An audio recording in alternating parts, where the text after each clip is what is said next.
시청자 여러분 안녕하셨습니까?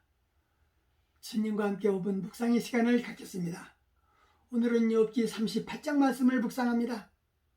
본문에서 엘리후의 변론이 끝나자 하나님이 침묵을 깨트리시고 폭풍 가운데서 욥에게 말씀하십니다.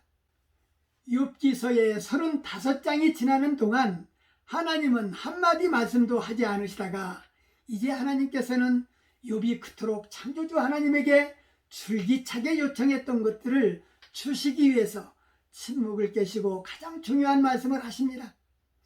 욥은 이상스러울 만큼 조용해집니다. 하나님께서는 욥에게 피조된 우주에 대한 연속적인 질문을 시작하십니다. 하나님께서는 물질적인 것으로부터 10가지 대상을 들고 자연세계에서 10가지 더 들어서 교훈하시면서 그의 위대하심과 관대하심으로써 욥을 압도하고 있습니다. 그에 대한 욥의 반응은 나는 미천하다라고 실토합니다. 하나님은 욥에게 무지한 말로 이치를 어둡게 하는 자가 누구냐? 너는 대장부처럼 허리를 묶고 내게 묻는 것을 대답하라고 하십니다. 땅에 기초를 놓을 때 내가 어디에 있었는가? 깨달아 알거든 말하라고 하십니다. 그 기초는 무엇 위에 세웠으며 그 보통이 뚫은 누가 놓았는가? 땅이 변하여 진흙에 인친 것 같고 만물이 옷같이 나타나되 악인에게는 그 빛이 그만 바 되었고 그들이 높이 든 팔이 꺾일 것이라. 내가 바다 근원에 들어갔었느냐? 깊은 물 밑으로 걸어 다녔느냐?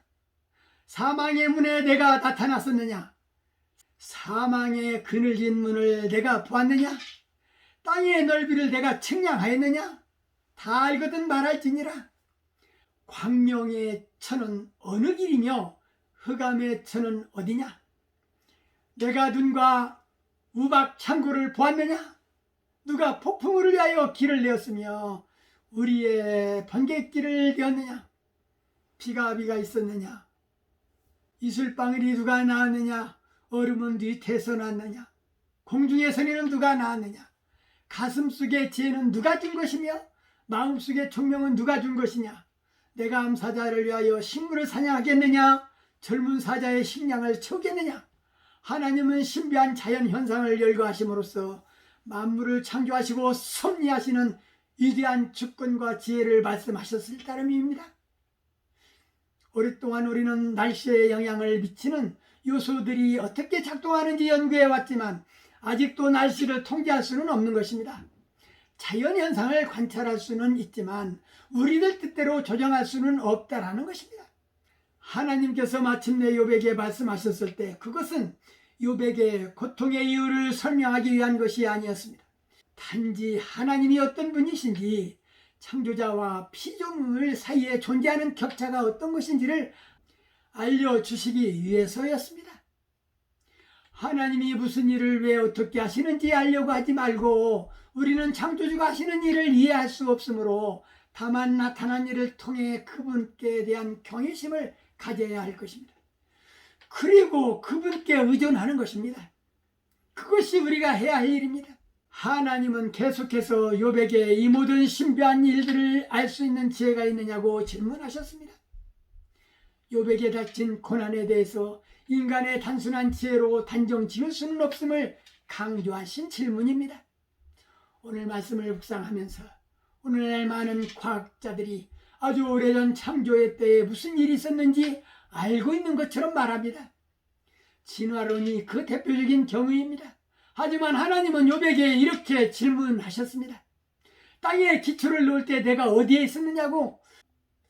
물이 몇 도에 끓는지 시험해 보면 알 수 있습니다. 하지만 창조에 대해서는 실험할 방법이 없는 것입니다. 그러므로 실험이라는 이 최선책은 과학자들이 창조의 사실을 알아내는 데 사용할 수 없습니다. 내가 그때 어디에 있었는가? 라는 질문은 과학자들의 섣부른 결론에 대해서 물어볼 수 있는 좋은 질문입니다. 세상이 생겨날 때 과학자들은 그곳에 없었습니다. 그러나 하나님은 거기에 계셨다는 것을 기억해야 합니다. 상식적으로 판단할 때도 현장에 있었던 사람의 진술이 가장 믿을만한 것입니다. 욥에게 나타나신 하나님은 세상 만물을 지으셨고 감시 감독하는 자로서 이치를 어둡게 하는 자들을 바라보면서 이들로 깨닫게 하시는 것입니다. 이치를 어둡게 할 때 스스로 미련함을 나타내는 것입니다. 인간의 생각으로는 한계가 있는 것이고 전능자의 계획을 상상할 수 없는 것입니다. 이치를 어둡게 하는 자가 누구냐는 하나님의 호령 앞에 대답할 자가 이 세상에 어디 있겠는가? 우리 믿음의 사람들은 하나님은 진정 이 땅의 주인이라고 고백하는 자들이 다 되어야 할 것입니다. 오늘 말씀 여기까지입니다. 시청해 주셔서 대단히 감사합니다. 내일 다시 뵙겠습니다. 안녕히 계십시오.